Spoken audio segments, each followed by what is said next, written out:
Going forward, I must take this opportunity also to thank most of the parents who have been very satisfied with the placements. I want to say that the question we have to ask ourselves is which one is a good school? And I open that, as far as I'm concerned, a good school is any secondary school within the confines of the Republic of Kenya, because the government of the Republic of Kenya gives equal amounts, 22,244 shillings to every child, whichever school the child goes to. And this has been proved right when you saw schools, sub-county schools, converting 191 marks into university material with A's and B's. So this craze of the 10 top schools must stop, and it must stop yesterday. It is not functional. We cannot fit about 100,000 children in 5,000 spots. So stop making noise and encourage your children, because quite a few of the parents are misguiding their children. It is not the school that will make the child. It's the zeal and zest that is in the child that will make the child. So for those children who have been admitted to any school in Kenya, the government is going to be available to provide money for you, and you should be able to excel. If there was a mistake, for example, that a male child is taken to a female school, don't make too much noise. Let us just correct it and move on. If there was a mistake where perhaps a child was taken to a day school which is too far, let us correct it and move on. We must now think positively. For the remaining part of my tenure, which is 13 months, it is going to be extremely difficult. So I need the support of everybody. I have the full support of His Excellency the President to execute what he has ordered me to execute. But I need the support of other arms of government.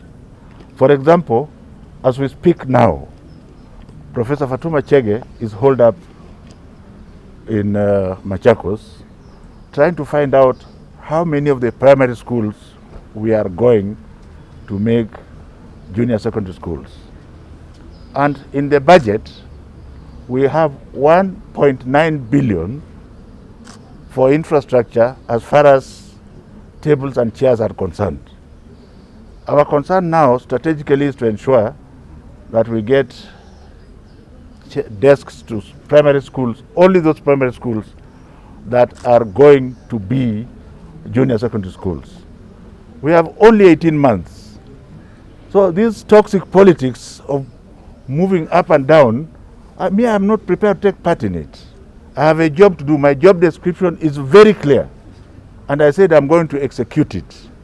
So do not block me from executing it, because when you block me, you are actually blocking the president. Where the money has to be. We are engineering NEMIS as we speak, so that NEMIS can protect these children, so that we can create a platform. For example, when you have given a scholarship, if you get another one, we shall see and take it to another needy child. How do you then say you don't need money to re-engineer NEMIS? So I'm saying here and now that as far as I'm concerned, I don't play politics. I shall not play politics. I am working for His Excellency the President alone, and by extension for the children of this country. Anything else, I don't want to take part in it, and I do not want to know. And I want to assure the public that I have absolutely no personal interest in anything that I am doing. Every Kenyan child is the same. Because the President respects me professionally and otherwise, I also respect him. So I shall work for him the way I should work. If you want me to do anything else, go and find somebody else to do it for you. I will not do it for you.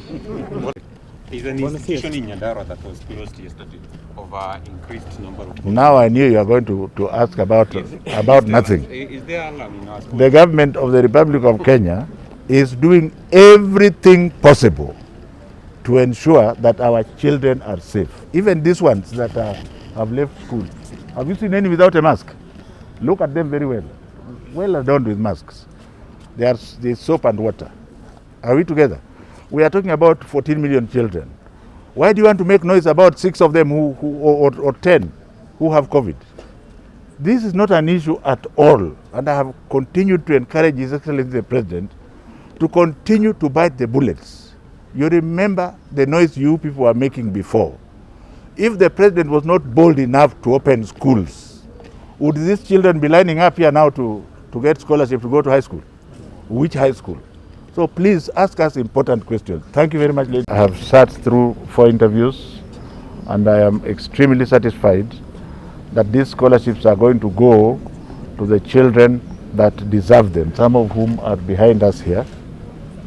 And therefore, when this is done, when the interviews are done, they will follow this up with home visits, which I will also take part in. And similar processes are going on across the country through the 110 sub-counties and all the other areas which have slums and informal settlements. I've also instructed them that if they find a very poor child, that child does not necessarily have to have come from an informal settlement. Once they confirm, that child should be assisted with a scholarship because the child is a Kenyan. We have seen a lot of pain when these parents bring their sons or daughters for the parents, for their children, because of the bursary support that they are looking for. But the most painful thing is seeing many of the families are broken. Most of the fathers are absent. You get a family with some 80 children, and with the 80 children, the father is absent.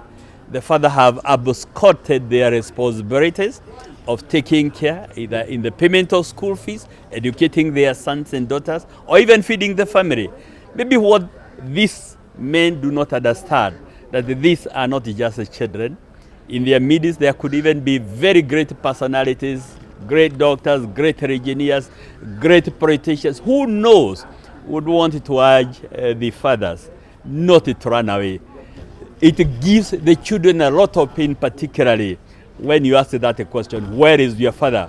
A child saying, my father ran away when I was at the age of 3. My father ran away because of this, that, and the other. It gives a lot of pain to the children, much more even to their wives. It's a great pain. We have seen them breaking down here in the interview because it's a situation where you find a lot of hopelessness.